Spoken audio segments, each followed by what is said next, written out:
things like Varus being able to pivot to support, like it just opens up so many different mind games and trades that are there.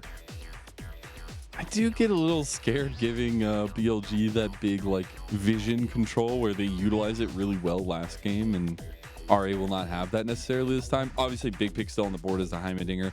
Also, that Sssum will get his most played by far here in the spring split with the Varus. I think it's leading to some differences in this second game that I actually appreciate from RA, and I do want to see what the rest of their first phase is before I am sold completely on how they're going to bring back this series. But now we just get to take a path through all the jungle choices here for Shun, as it would just be so funny. So last year, we did have this matchup between Shun and Leyan, and Shun did play the Nidalee into Leyan. It did not go well. We're not going to get that from Shun this time. Maybe we still have the chance from Leyan, but it will be Wukong this time for BLG. And we saw Leyan actually find so much advantage in the early part of the game last time around. Now for Leyan, it's where he wants to go. Vi, Sejuani being the two big ones that are still on the table. You've highlighted the Heimerdinger or something as well. Oh. Thanks for, MAzel, your eyes, much better than mine. I've been meaning to get glasses for years. I just haven't done it. Still gonna not do it. But Heimerdinger is locked in. That was a great call out. I mean, the Heimerdinger Ashe trade has just been something we've seen consistently. And I remember the stats yesterday. The trade was at least like very even in terms of like who was finding wins on each side of the matchup. So RA coming out with a very aggressive bot lane. And yeah, with you calling me out and telling me that I'm a moron. I didn't say that. Come on. Say it, MAzel. Say it. No, I will not. So we're getting the last pick of the first phase here, and I would expect the bot lane to be rounded out here, even though we did get some of that flexibility from BLG's side last time around. This is another pick that did not make it through last time, and you do wonder if Ben is just saying, bring it. And apparently the gauntlet hits the floor with a loud thud. I love it. Ben going towards his Camille, one of those signature champions that you just associate with Ben. I believe in the game he's played, because he's only played it once, that he even went deathless. Yeah, 4-0-3, played it up against Team WE. So gonna look to have Ben be a strong presence in the side lanes. Of course, gonna be such a threat that you have to deal with later on. And it looks like they're going to take away some of these more, I wouldn't say like more annoying, because Ben actually did play Fiora into Jace in that last matchup, but some of these things that can look to match into it and can be annoying if given pressure from Leyan on the side of RA. I mean, the big points of priority right now, it does feel like, are like obviously Cube's Renekton. It's just like his most comfortable. I actually thought it was really interesting. He actually like has 2 times the amount of Renekton plays in his entire career than the next highest champion in his champion pool.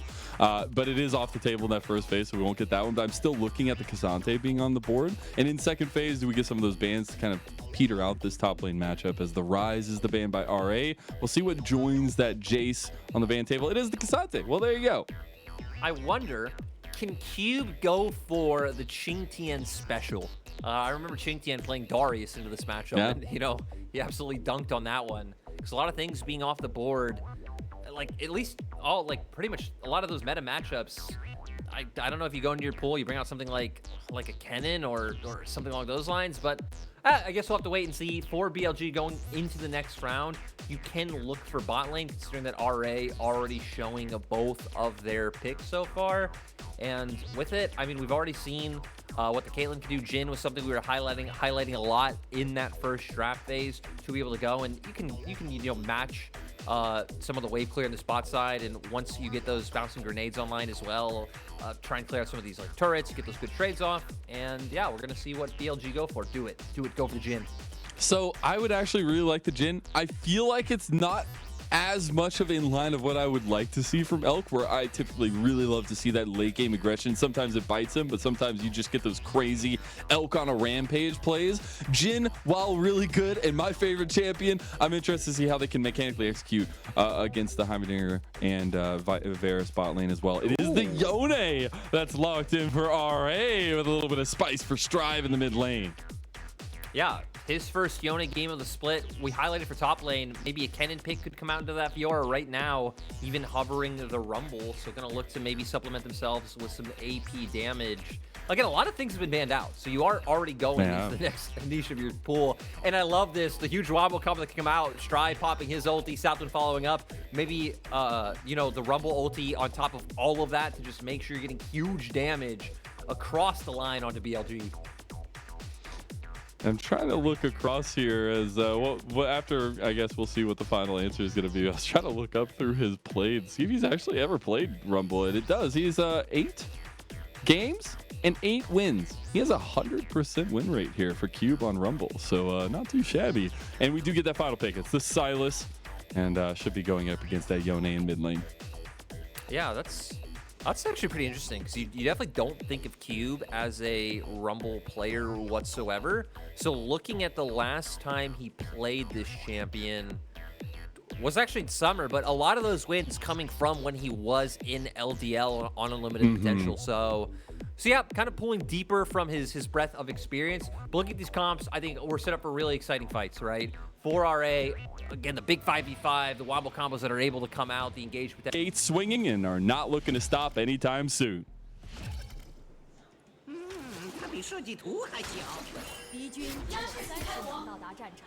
Already getting the posturing down towards bottom lane. We've seen teams doing this consistently against Heimer, right? Making sure that he can't get, you know, his ideal setup with all of those turrets down and make the bot lane 2v2 a bit more manageable in those first few levels for your side. You can see some of the fan signs there. No gyos today, at least I couldn't hear them. But maybe a little bit in the crowd going on there. A little bit of cheering as BLG do get that advantage in bot lane. Oh my God, they've come away with so much lyric. Oh my God, they keep doing it. No, BLG. BLG coming out with a huge dub today. Oh my God, they're gonna get more. Holy cow. Is this the action that we want in the LPL? Is this what crazy is our game stands for? Yep. These level one trades. These level 1 trades onto the Heimerdinger towers. But I do want to actually join in here on Shun's start. He will spot out, and he has been spotted out by RA, but we do get opposite side start for both junglers here, Lyric. Yeah, I'm interested to see where Shun, you know, starting towards the top side, you'd expect to be going down towards that bot lane. Rumble is one of the champions who, you know, theoretically easier to punish the top side. You usually do just push the lane like with your flame spitter. So I'm curious to see if Cube just did go with E-start to try and nullify that and just come away with a strong level 1 as well. But still, I think I think soul lane matchups is just going to be an area of focus in this game. And there we go. We see Cube does start with that E. You don't just want to go with that automatic push. Just does give you a lot of strength in terms of like the 1v1 poke that you're able to bring out as well. And yeah, we're going to be looking at what Cube's able to do. He even took the Ignite in this matchup, so going to be looking for pressure in the 1v1. And we can see Leyan pathing up towards the top side early on as well. Which I would wonder, I guess, just trying to upset this Rumble versus Fiora matchup in some way, shape, or form. But I do really like the fact that Elkanon have found the tried and true push in bottom lane to some extent with this level 2 mark, but traded back pretty heavily.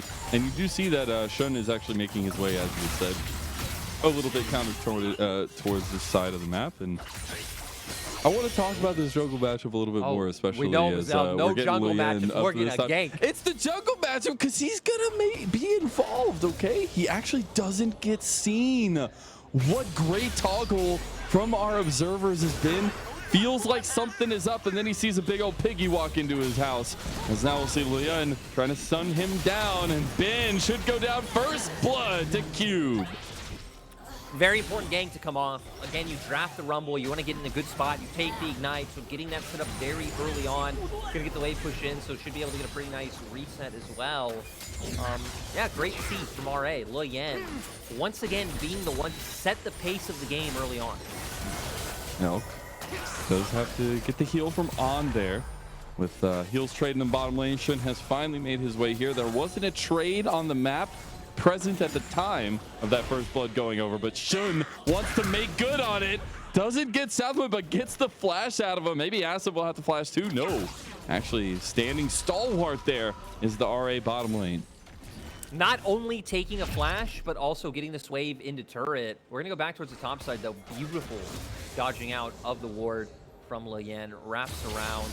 You could already see the heat bar filled up for Cube, so getting that danger zone, getting the extra damage, and they're just easily able to get him low. The Sejuani passive coming on through, and Cube, it's great that he's the one that actually gets the gold from that first kill, because Dark Seal and no freaking way, man! I can't watch! He's back!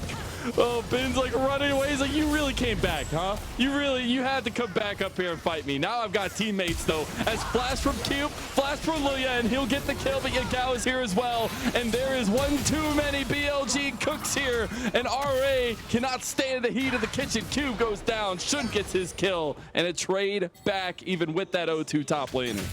And this is actually very important because, look, Cube, we know, isn't running TP. With Yagao coming up towards top side, they're able to get that wave in, but I love this adaptation.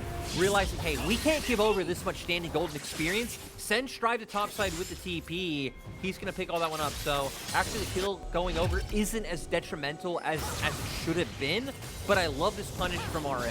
I mean, stock and standard, right? They got the earlier kill, they got the wave in, so there's a bounce back coming in. Leaves Bin very vulnerable to another gank. You know he doesn't have flash. You both have to commit flashes to be able to finish this one off. And again, nice roam by Yagao to make sure that it at least gets equalized. Yeah, without that, I mean, there's a big difference this early part of the game, but BLG are actually able to fight back a little bit. Now Yagao looking for these roams towards bottom lane, and this is the kind of thing I'm looking for, especially with Yagao about to hit level 6. I love to see that he's so willing to try to get out of this lane and affect something else. And Southwind getting a little bit back into the bottom lane of BLG. I love that you were highlighting mid lane, because look at what has happened from the last play, right? Where CS advantages have gone. Because Strive now having a massive one in mid lane because he went and picked up that huge wave in top side. Cube, on the other hand, is losing out against Bin. Like right now it's looking a little bit closer, but Bin's going to have a massive wave that he's going to be able to pick up. So we're just seeing kind of the consequences of the decisions that were made and who's getting this gold. So Leyan sees that he's Song, but L has to flash. Strive was right around the corner there. Piercing arrow will not actually connect in the end. And RA looking for something on bot side, trying to pull some pressure. Oh, Leyan doesn't see that he's Song now, MAzel. I He's love not that the so song. much. Oh my goodness. It's just ships in the night, Lyric. It's just ships in the night. He's like, wait, you were here? As they're actually using a lot of his presence for bottom lane now to start up this dragon. We can see Serrated Dirt already built for Sssum, so it's going to be on a bit of a stronger point than Elk on the side of BLG. Elk also having to blow that flash means BLG aren't really going to be able to contest anything. Strive even just walking away from the wave in mid to make sure that they get this. So overall, RA been making a lot of great decisions in this first 7 minutes of the game. It's a nice little bounce back, even though they had those early advantages last time. To have a little bit more of a stable comp, it feels like. We'll see how they can utilize some of these resources early on, though. I expect a little bit more focus from Leyan towards this mid, towards this spot lane as well. We're actually seeing Patrick to the top maybe try to help out Cube yet again. It makes sense because bot lane's going to be a bit of a wash. Like, you're both just bouncing waves. Like, sure, aggressive trades will come out and the potential to kill is there, but you have a top lane matchup where on one side there's no flash, right? Taking the ghost, able to like run down your opponent later, mostly for those team fights, and Cube having the Ignite. So this is definitely the matchup that you want to influence, and with it being that 8-minute window, Herald coming online, Southwind's here first, so RA should be the team that are able to get this. We're going to see if BLG rotate anyone up after answering this wave in bot, or if they're just going to try and answer some plays from that bot side. If they get away with this one, I mean, that's a lot of early game advantage here for RA, and yeah, that movement does signify that. So BLG actually seemingly willing to take a back seat in the first 8.5 minutes of the game so far, and that makes me wonder, machinations for them, because you do have Yagao on the Sylas. You got Bin, who will be an absolute menace in the side lane later on. And I wonder if that is just kind of the gameplay for them right now. Yeah, they're just hoping to stabilize, right? Let Fiora just keep getting farm under her belt. Wait for a point. Once we have these level 6s online, which they finally are coming. There it is. And Shinna Crystal Arrow on. This is where you can at least start setting up and looking for these picks. See Yagao trading on to Strive while Strive takes that tower plate. Let's get a little bit more there for himself. So 20 CS lead plus the turret plate feels good for Strive. Again, bounce back from Strive. Again, giving a lot to Yagao without giving a lot to Yagao last time around. Kept him very steady in lane, but then Yagao just kept coming up with big dividends outside. And on the Yone, he's got a lot of prowess to do something here, but does get the flash burned out of him and the Fade Seal to make sure he gets out. I feel like it was a bit of a mismanaged gank coming out from the side of BLG, honestly, because Soul and Bound came out from Strive. You know, he was going to have to like zoom back into place. I feel like he could have been a little bit more patient with some of those CC tools coming out, especially from On with that Enchanted Crystal Arrow. You still get a flash, you know, pressure still put on, and when you're on a champion like Yone, that is a champion that really wants to look for those all-ins to find winning trade patterns. So, you know, still a small win, but it definitely felt like it could have been a bit more. Didn't get exactly what they looked for, but still, this Rift Herald now is my next look for Leyan. As it's still about halfway, so some give to it, but I'm definitely looking if they want to try to crash into this mid lane quickly to get these turret plates back over to Strive, or if he just revisits this top side. As we said, I think it's right now Leyan really balancing between these two solo lanes, and where do you think he's going to drop that gold off at? You know, I actually think he might go top, but I don't want him to go top with the Herald. I know, me neither. I want to go Strive. I also feel like breaking down top lane turret early on doesn't really do much for you. Like, you're elongating the lane for a Fiora up against the Rumble. Vince going to be able to get farm on himself more easily. Sure, theoretically, Cube will have more opportunities to roam around the map, but I feel like if anything, it'll just give more chance for BLG to like get where they want with this top lane matchup than like vice versa. So if you go for it anywhere else, like especially towards that mid lane, yeah, you're going to be giving Strive a lot of wiggle room. Barely misses, or barely dodged out of Cube getting out of that one from the attempt of BLG. Leyan actually visiting this top side of the map, just here lying in wait. And Shun himself is also waiting, but you got On up here, so it's a 2v3 in favor of BLG. Shun going in onto Cube. The Glacial Prison misses wide from Leyan. The Grand Challenge has been popped, but there is the equalizer, and it does just that. Shun forced into the alcove, burning. Needs to be careful. Leyan goes for the flash, but the heal from On saves the day. I thought RA were in much bigger trouble than where they ended up. The equalizer able to buy them some space, especially with the amount of damage they were able to get on Shun, really dissuading the play from coming out. So great by them to be able to get away. A lot of summoners still burnt. I mean, Cube burning all of his. No flash now on Leyan. I love how much of an annoyance Southwind is willing to be. Like, he's been so good in this game right now. Southwind's playstyle is so, because again, I still feel like Southwind makes a lot of like very questionable mistakes and calls, and like does get punished very frequently, but he just plays so fearlessly that he's a player that is like quickly become very exciting to watch, which is so weird, like thinking back to like the days of Puff and Southwind, where it felt like on their rosters they just kind of like quietly sit passively under their turret and just farm waves. For now, Southwind, he's unleashed. He's unchained. Really just does whatever he wants. The Heimerdinger really just feels like he's utilizing it so well.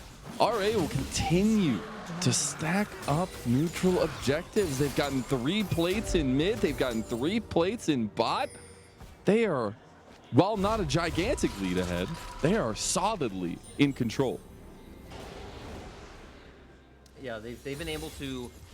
They've been able to keep their foot on the gas. You know, they're not slamming on that gas pedal, but they're like easing into it, putting on more pressure consistently onto the members of BLG. And sadly for BLG, it's just, I mean, making a play towards top feels very hard. Like we saw, if you get Yagao brought into the mix as well, I feel like that's when it starts becoming more doable and like you can scrap a little bit more as compared to like when we saw them try to bring On up. But maybe even just looking towards bot, because now we're at a point where it's like, hey, you do have a lot of these CC tools online. Like, look for a pick onto the Varus, look for a pick onto the Heimerdinger, and see if you can start breaking open the game that way, because we haven't seen Shun able to find success really doing anywhere else, and it's mostly been him trying to, I feel like put out fires is too strong of a phrase, but you know, like shadowing and making sure, he isn't necessarily putting out fires, he's trying to make sure that the fires don't even get started in the first place, but the fires are still there. So. They're still starting. His firefighting skills need some work. As Cube will dodge out of that enchanter. He said, how many are you going to send at me, On? I'll dodge every single one of them. It's like the Matrix up here. But I do want to go back to that point you said while we look at the gold. My God, there's it's not supposed to look like that. It's supposed to be difference in the colors. But Shun has been very much a backseater while facilitating a lot in this series as a whole. And I usually see him, you know, usually taking the aggressive stances, going for these invades, trying to get under the skin of his opponent junglers. But we haven't seen that necessarily, and it's more reliance on the team. Maybe after the Nidalee games, which weren't able to turn into a bunch of wins, we saw, you know, coaches like Dwan and Deanne come in and be like, yo, you got to take a back seat, my boy. We're going to put you on strong meta picks, and we're going to rely on these other big name players on our roster. Worked in game one. It worked in game number one. It did indeed. Now we get a Rift Herald fight here. BLG not able to contest another objective, 4 back-to-back for RA. Now they're going for an engage. Yagao gets hit the equalizer on top of everyone, and L takes a shot on the side. Strive will just go right back to his soul. And those are some big engage tools at least utilized by BLG. That enchanted Chris Herrera first and foremost. Still, engage tools used on both sides, right? We saw Leyan and Sssum throwing out their ult cubes thrown into the fray. Luckily for both sides, I mean, there's no dragon up for 2.5 minutes, so you're going to have time before at least the next big worthwhile thing is up to where you can get those back. So the more important thing to look at from those trades is flashes, where the only one burned was Arms. So at least sets up RA for an easy pick in the next exchange. And something to keep an eye on as well. On pretty big part of a lot of these team fights later on to really set up the CC and layering of like hiding down for the rest of the team. Now Shun, he's finally getting a little aggressive. Gotten that kill on that Wukong. Wants to try to go in. Does he get the blue? He didn't get the blue. As Leyan gets the better of him in his own jungle. Leyan with the support of Southwind, gonna be doing just fine. And this is where BLG are at least finally feeling, you know, the tension's easing in the zone. They're going to the hot spring. They're bouncing waves on sides. You're getting gold under your Fiora, and you're trying to get into a place where Ben can really start being the menace that we set him up for in the early game. Because it feels like for BLG, that's where a lot of the pressure's gonna have to be drawn. It's gonna be about putting pressure on with Ben to a side. You know, maybe trying to win out the 1v1, trying to get pressure on turrets, and then looking to play with your 4-man core. The stock and standard 1-4 setup coming on through. The big problem for BLG is that we just haven't seen the enchanted crystal arrows lead into any picks. And I think that has to change, right? You see BLG turn this around at all, but they're starting to get themselves into a bit of a trench as the 3,000 gold lead has developed at just under 17 minutes. And now another dragon in less than a minute, and RA are front and center. Try to get their sole point while they take down an outer tower here. Reset comes through from BLG, who might just be willing to give this one up. Well, right, it comes down to a trade. We can see for BLG, they were committing out towards top side. RA were just conscious like, hey, screw top lane turret. We're going to get the trade for bot lane. We're going to be able to get more vision down for the neutral objective coming up soon. And I love it. They're still putting on even more pressure. Wave crashed into mid, and now going for a dive. That's huge. Equalizer on top of it. Oh, it's just gone.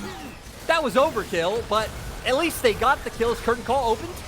They're just trying to get them off of the tower here. As they don't do so successfully, Tier 2 tower will go down to RA.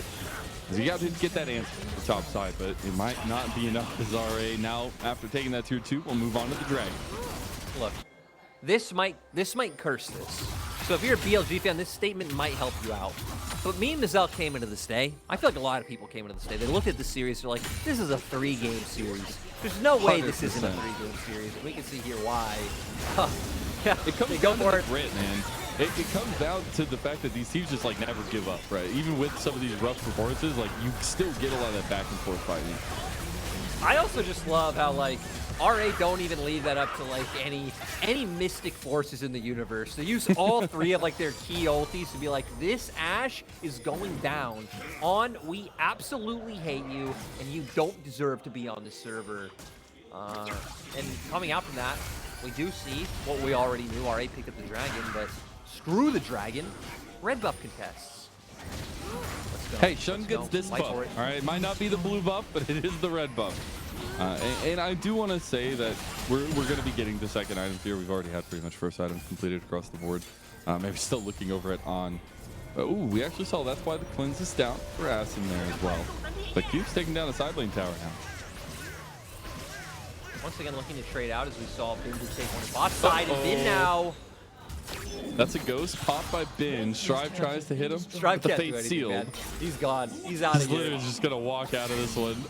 as he tries to use a little bit more damage onto Ben. But Ben has Jhin there and knows that the rest of the team from BLG might not be far behind. A nice attempted catch out, and I think Strive trying to capitalize as much as he can, but not going to be there. Needed to connect the ulti if he wanted to find the kill. Wasn't able to do it.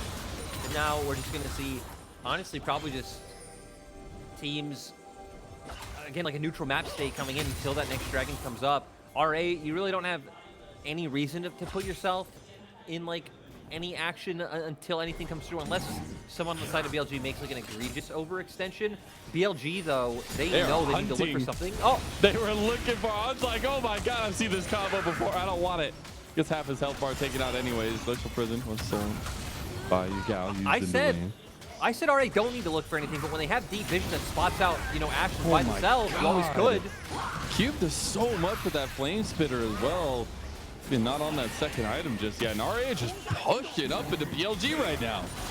I don't think there's anything. I mean, they're going to get the TP now out of Ben. This is going to be a fight brewing. They have caught Southwind on the side. Chains of Corruption comes out. Fourth shot, not enough to trade 1-for-1. Jungler for support. And you'll take that all day for RA. BLG just looks so hesitant to go for any fights, which I get. I mean, even just look at the items. We only have Ghostblade on Elk and another serrated Durek. You have Ashe already like making his way up, like so like his second core item. Just don't have a ton just completed the Eclipse. Yeah, so two items online. BLG, you just don't have like a ton of DPS there. It's way more indexed into being able to burst someone out, which is why RA feels so comfortable just walking right into the faces, walking into the home. BLG putting their feet up on the coffee table, watching the NFL on their TV. We're gonna see here. TP comes in.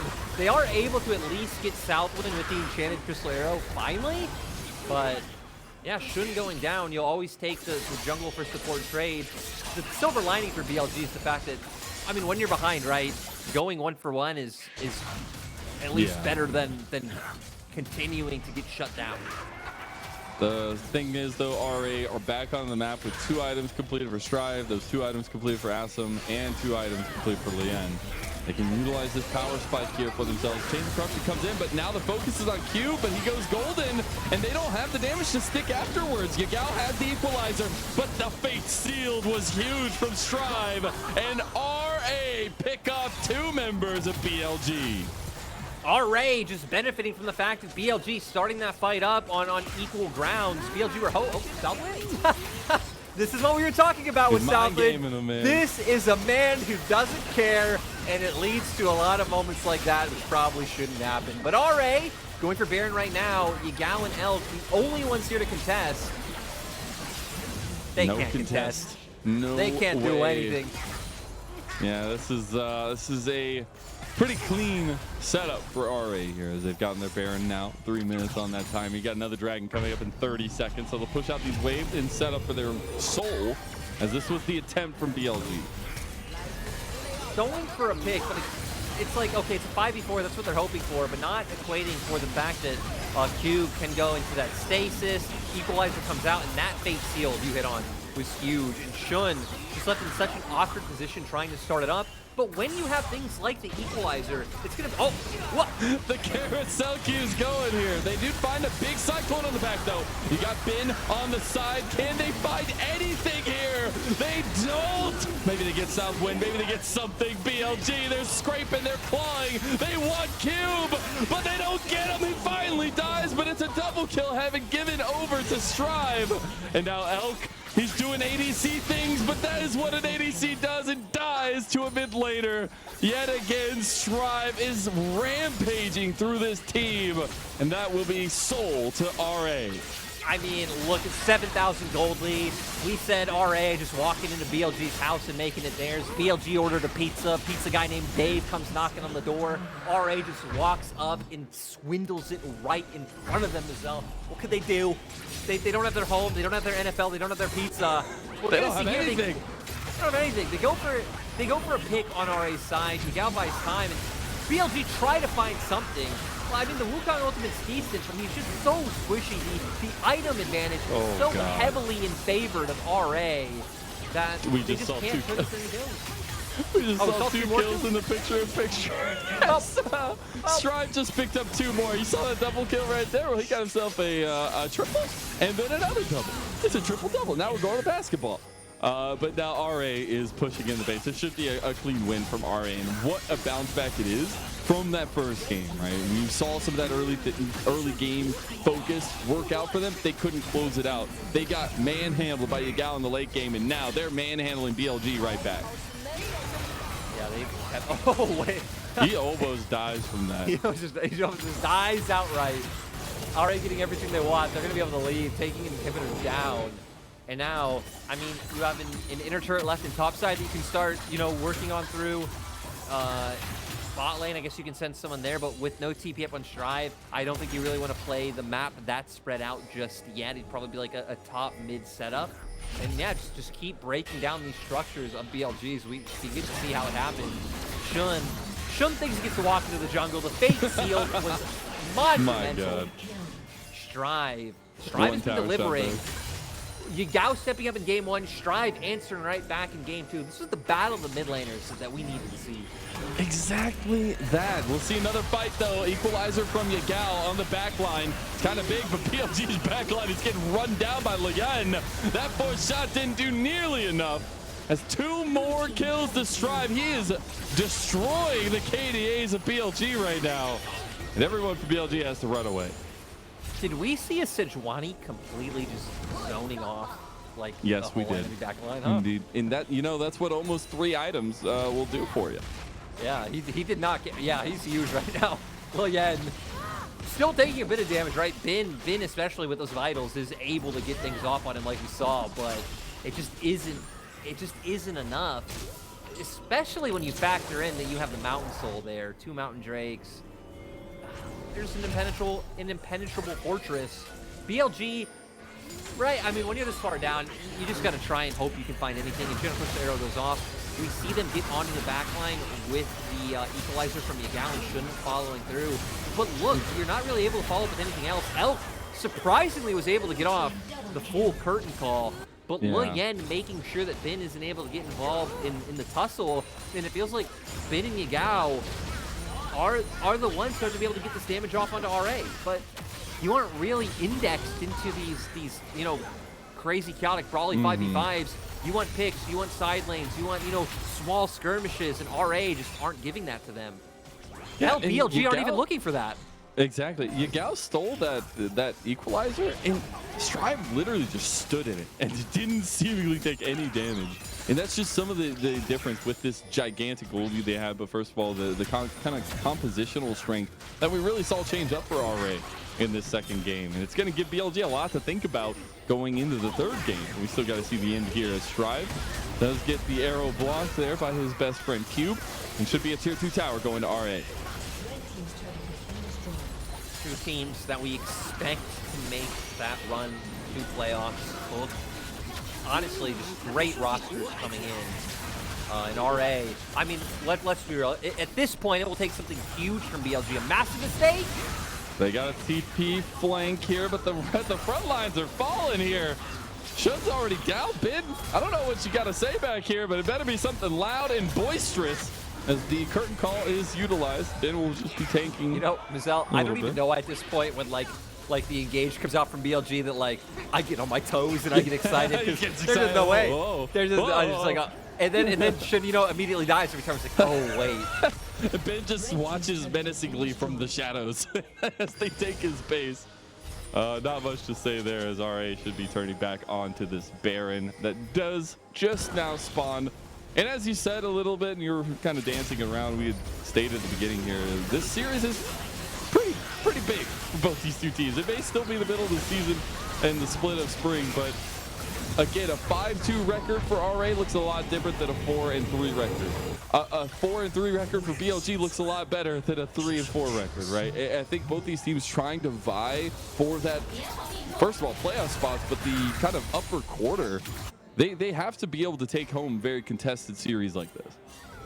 You're right, these are the important ones. If you're expected to beat all the teams, kind of towards that bottom end of the table, these teams that are in your wheelhouse, that are on your same tier, are going to be the ones at the end of the day that, you know, make a difference between making playoffs or not, or like being a 6th seed versus like, you know, a 9th or a 10th seed, and, you know, being able to get more favorable setups. BLG, once again, they know they just have to continuously look for this, but I want us to keep our eyes on Strive. Oh. He's been finding everything. On is just getting run down by Leyan right now. Just literally can't do anything. Great equalizer. Yagao's equalizer doesn't do anything either. It doesn't. It's great. It's lined up across the whole team, but it really does nothing. They just They just don't take damage. Oh, Gold lead's man. too big, MAzel. Yeah, I mean, at this point, I think like once you get over 10,000 gold lead, every other 1 gold after that is just like a shield that gets added, an invisible shield to your health bar. As RA, they're gonna dance around in front of the Baron pit, but the dance will be the final one for BLG in this second game. They'll chase down Elkin base, but it's RA equalizing an important series, and we're going to game 3, Lyric. What a surprise. RA BLG game 3. Who would have ever seen this coming on paper? But great from RA. They bounced back. They brought out some, you know, exciting picks, right? The Rumble into the Fiora with so many bans going towards the top side. We have Strive on the Yone, which is something we've seen him on in the past, but it was his first time on it this split. And yeah, it was great. Overall, RA now we've seen consistently in these 2 games have been the early go-getters. Leyan, fearless in looking for these ganks, which is, again, such a throwback to like Leyan's like first few splits in the LPL, where he really was just that heavy farming jungler, and that was really his only mode, and we've seen him diversify since then. And then with the pressure put on from Leyan, I mean, Cube was able to start racking up a massive advantage in top side, and then Strive, it was great. Even some of just the map plays and like small decisions, which aren't easy, like aren't anything to go crazy over, but like TPing the Yone up to top side, catching that, I believe it was like 2 stacked waves. He's now getting an even bigger advantage once he goes back to mid lane, and then Strive just rolling them. The Wombo combos coming out. We talked about it, MAzel. Just home invasion at its max in this game. Home invasion. Poor BLG. BLG need like an emergency number or something to call here after that. They got home invaded. But I love that you bring it up, because it was a little bit of that same style we got from game number 1 of RA, but it was that cleanup in the mid game. It was the delving out of those resources, the complete objective control, not switching up sides, but just switching up that kind of approach in the early part of the game, getting 3 plates for mid, getting 3 plates for bot, and really being able to push that a little bit further every time, utilizing that big 2-item spike they had to take 2 fights back to back. And again, it's just that heads up play from RA. This to me just coming in like, again, 1 game out of BLG, now RA with this great performance. And look at these numbers, like very evenly distributed with the way the composition played out in terms of it being this big 5v5, looking for these fights where everyone has a role to play. But to me, this is just one of the most like evenly matched series on paper coming into the split. Like, this is one of the ones where I mean, I don't feel too bad about talking about this since we're going into week 6 soon. Like, we're getting through the trenches of LPL, but like, this is the one where I'm excited if we get a best of 5 of these 2 teams in playoffs, because you're seeing them able to really go toe to toe. BLG not able to answer with this one. A lot of it coming down to, I think, those early picks they were looking for. Like, the Enchanted Crystal Arrow never turned into any value. I do feel like I get the idea of looking towards top, but I feel like they should have put more emphasis probably towards bot, towards these squishy members like Varus and Heimer, when your Fiora is already like so far shut out of this game. Absolutely. And that, I think, is something to think about more so from the confidence side of BLG, as they did definitely drop that gauntlet down. Like, it was like, hey, pick it for me, we'll see what happens. It didn't work out. You didn't find that side lane advantage as much as you maybe had wanted to. So I'm definitely looking for that bounce back from BLG in draft, and I think the draft is going to lead a lot to kind of what we get in game number 3. But I will just say,